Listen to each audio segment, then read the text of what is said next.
चारण समाज की इस समय में क्या भूमिका हो सकती है?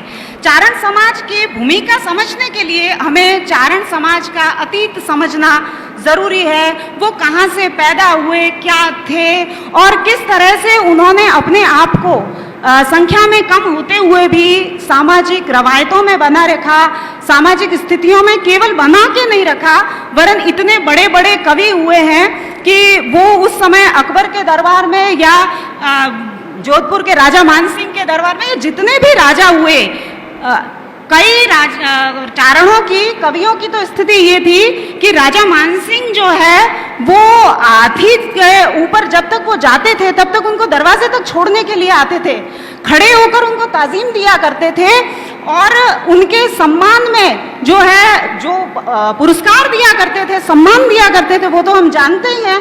लेकिन उसके अतिरिक्त जो है उनके प्रति एक अलग तरह का व्यवहारिक सम्मान भी दर्शाते थे।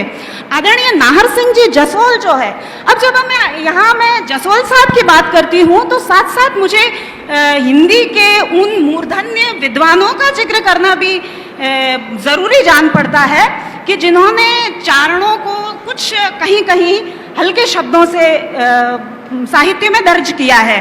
और वो जो हल्के शब्द हैं वो इस तरह से बन गए हैं कि आज भी खासकर वो लोग जो मेरी तरह सोशल साइट्स का इस्तेमाल करते हैं, सोशल मीडिया पे रहते हैं, वो आए दिन कहीं ना कहीं कोई ऐसा शब्द सुन लेते हैं जिससे एक अजीब सी अनुभूति होती है कि जो जाति युद्ध में कटती थी, लड़ती थी, राजाओं के साथ युद्धों में जाती थी, सिर्फ कविताएं नहीं करती थी।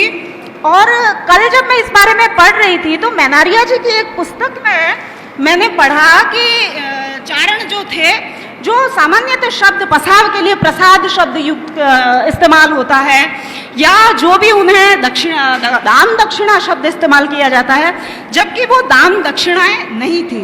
मैं इस मामले में आदरणीय नाहर सिंह जी जसोल का एक वक्तव्य है जिसे कोट करना चाहूंगी। राजपूता ने घर में चारण कवि राजा बारटजी बाबोसा बाजी सारे नाम सू जानी जय, एड़ो कोई मौको नी जद राजपूतारे घर बाजी सा नी लादे, जद कदे सलाह सूद सगाई सगपण में लड़ियोड़ा राजीवा करावण ने मरण परण में बाजी सारो होना जरूरी है।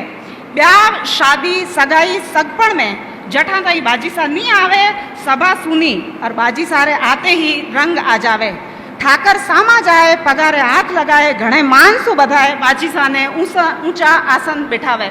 इस तरह की कई बातें आदरणीय नाहर सिंह जी जसोल ने अपने बात में उसमें पक्ष में रखी है और ये बताया है कि चारणों का क्या महत्व था। उसी तरह से अब जैसे आज प्रताप जयंती है तो आज ये अवसर मैं चूकूंगी नहीं और उदाहरण दुर्सा जी आढ़ा का ही दूंगी कि उन्होंने किस तरह अकबर के भरे दरबार में भी प्रताप के बाबत, महाराणा प्रताप के बाबत जो बातें रखी थी और जिस हिसाब से प्रताप के लिए सोरठे कहे थे, तो वो सोरठे कोई कायर व्यक्ति नहीं कह सकता, कोई सिर्फ सम्मान का लोभी व्यक्ति ऐसी बात नहीं कह सकता।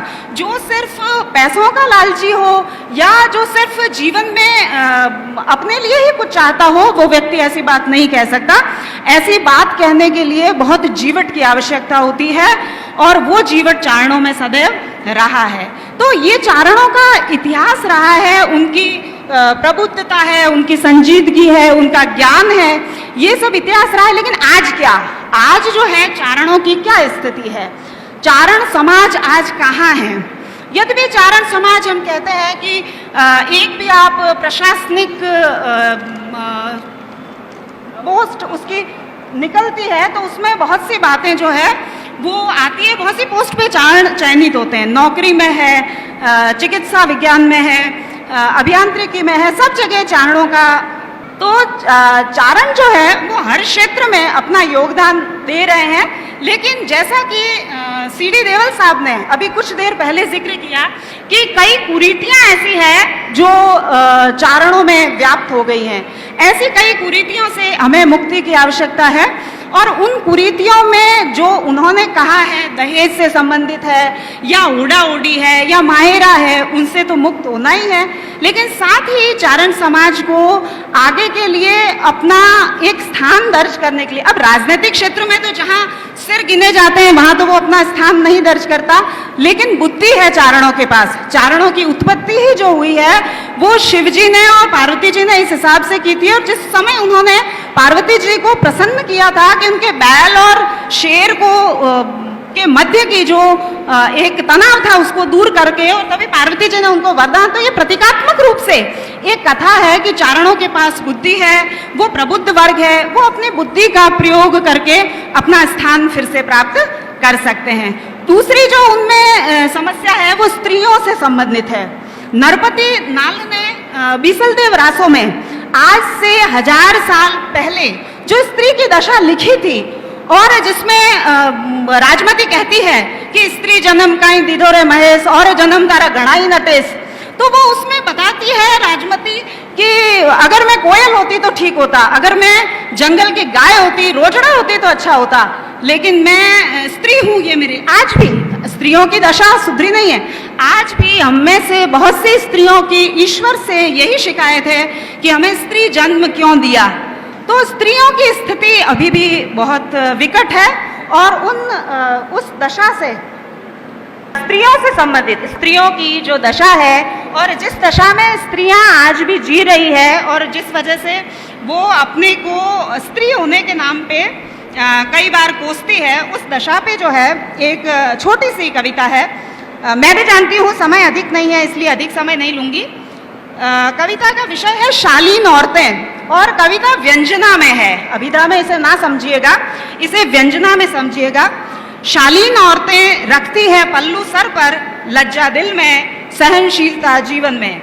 शालीन औरतें होती है प्रशंसित, जब उनिंदी जकोरे खाती, थाली लिए प्रतीक्षा करती है महफिल में मस्त मेहमानों की। शालीन औरतें तभी मानी जाती है समझदार घरानेजार, जब वो नहीं जीती खुद के लिए। शालीन औरतों के छोटे कपड़े, बड़े घाव रहने चाहिए दबे ढके। शालीन होना होता है रोबोट होने जैसा, उठना बैठना फिरना सब नियमों में आबद्ध। 2-4 गालियां, छोटी छोटी हाथापाई सहना और कुछ न कहना अपेक्षित होता है शालीन औरतों से। अपने साथ माँ बाप के लिए भी सिर झुका अपशब्द सुनती है, कुछ न कहती है शालीन औरतें। प्राण त्याग पर भी उफ न करने वाली शालीन औरतें जाती है पूजी। खुल के हंसना फूहड़ औरतों के लक्षण हैं, ससक कर रोती हैं शालीन औरतें। अंतिम यात्रा की पोशाक पेटी में बंधवा कर रखती हैं अंतिम यात्रा से बहुत पहले। सहे दुखों को ट्रॉफी की तरह गर्व से दिखलाती हैं शालीन औरतें। शालीन औरतें पैदा करती हैं और शालीन औरतें समय की धारा में अविचल चट्टान होती है, घर की नींव की ईंट होती है शालीन औरतें।